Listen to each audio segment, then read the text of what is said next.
soir sur cette rencontre qui a montré quand même peut-être un problème global et psychologique, peut-être une certaine frustration à l'image de ce geste déplacé qui nous réduit à 10.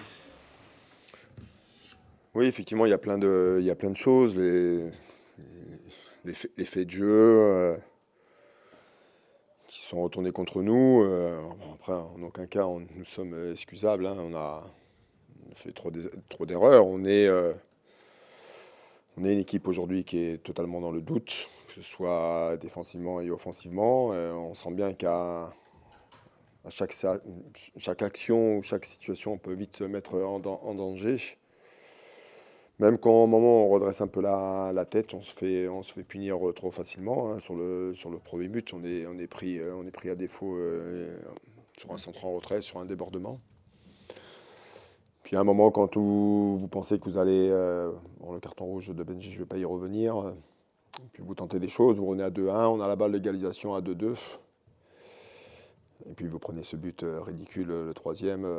Voilà, de toute façon, c'est des faits de jeu qui sont contraires. Mais il faut dire la vérité, quand les faits de jeu sont contraires, c'est qu'il y a des problèmes. Voilà, c'est que on n'est pas bien. Voilà, on n'est pas bien. Hormis ce léger rebond en seconde période, on a vu une nouvelle fois, malheureusement, du côté sporting, une forme de découragement, un problème pour réagir face à l'adversité. Et ça fait 3 matchs que ça dure déjà. Ça a l'air profond. Oui, c'est profond. Dès qu'on rencontre une difficulté, que ce soit individuelle ou collective, en fait, on n'arrive pas à renverser la situation. Et on sent bien que les joueurs... ils ont du mal à réagir, alors je ne mets pas en doute leur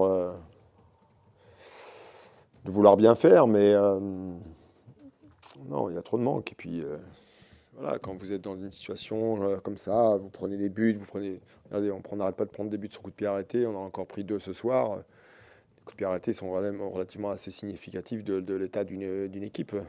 Et quand vous regardez bien les buts, pratiquement tout le monde est statique. Il n'y a pas de réaction. Et voilà. Moi, de l'extérieur, on a l'impression qu'il y a une tension même sur le terrain dans votre groupe. C'est juste une impression? Je ne sais pas si c'est de la tension. Il y a quelques divergences. Après, on peut parler aussi, parce que vous êtes très ouvert sur ça, des choix que vous avez pu faire. On a vu Mbaye sur le côté droit, Bonnard toujours dans l'axe, alors que pourtant on sait que c'est plutôt un latéral droit. Qu'est-ce que vous allez faire ce choix au final? Non, mais on va pouvoir me dire tout ce qu'on veut et je les accepterai sans problème. Moi, là, vous parlez, vous, d'un joueur spécifique au poste. Donc, vous parlez que du poste. Mais sur des postes défensifs, il faut regarder les duos avec qui vous pouvez jouer. Oui, effectivement, Flo joue latéral depuis le début de saison, il joue dans l'axe. Je suis bien content de l'avoir, sachant qu'on n'avait pas de défenseur aujourd'hui.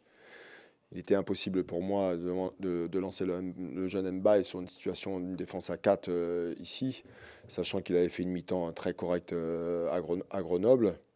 Voilà, là, il a été mis en difficulté sur son côté. Je ne suis pas à mes responsabilités, hein. Il n'y a pas de problème là-dessus. Voilà, c'est dire, on ne parle pas quand vous faites une équipe, vous ne parlez pas que de l'individu et par rapport et qu'au poste. Voilà, il faut regarder plein de choses. Voilà, avec qui vous l'associez, comment vous l'associez. Voilà. Est-ce que vous savez déjà aujourd'hui comment vous allez préparer le prochain match, le derby, ou vous attendez quand même une nuit de réflexion et discuter avec les joueurs demain ou après-demain? Oui, alors vous savez, là, dans ces situations, tout un tas de personnes prend la parole.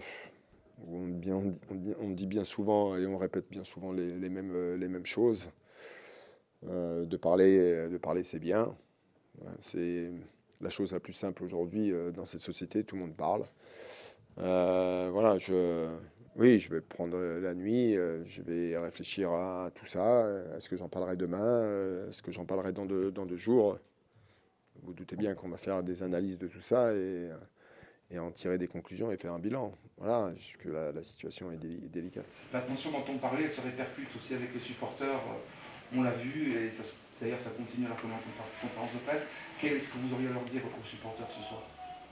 Non, mais leur dire, je veux dire, c'est tout à fait normal, logique et légitime qu'ils soient en colère et qu'ils manifestent de cette façon. Dire, dire, on le sait. En fait, est-ce que les joueurs savent où ils sont tombés?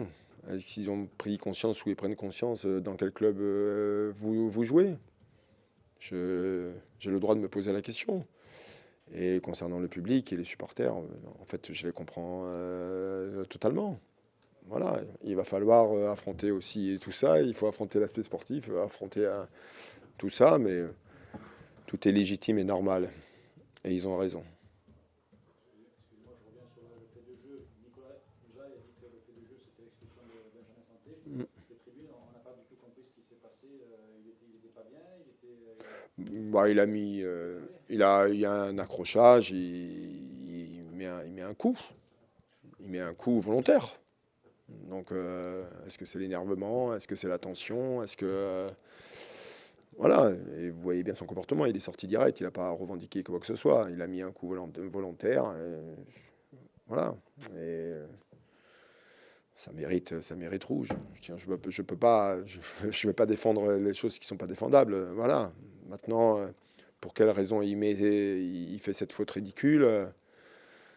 Il y a plein de choses qui se passent dans sa tête, il est énervé, on n'arrive pas à le toucher.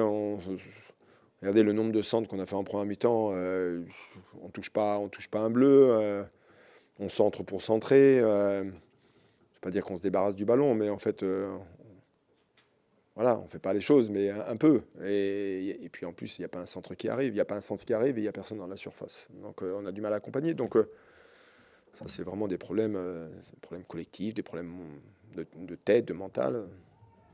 Voilà. Essayer de terminer sur une note positive, parce que ce derby peut passer un peu de levier pour justement relever un nouvel élan et essayer d'entraîner un peu le groupe, parce que c'est certain que ce soir... Oui, il y a 6 jours à préparer ce derby. Alors oui, effectivement, ce sont des matchs toujours très particuliers. Il y a tout un tas de joueurs a pris la parole à la fin du match et parlé de ce derby. Mais encore une fois, oui, ça restera un derby. Il faut le jouer, mais avec les bons ingrédients et avec tout ce qu'il faut. Encore une fois, maintenant, ça peut être oui, ça peut être un effet important. Surtout que les stats plaident dans votre faveur. Là, la victoire de la CA, c'est 2008 ici, et à domicile à Saint-Claude, c'est 2005. Ouais, mais malheureusement ou heureusement, les stats sont faits pour changer parfois, et j'espère qu'on ne va pas les faire changer. On verra lundi, il y a 5 jours, là, 6 jours pour regarder tout ça, préparer tout ça.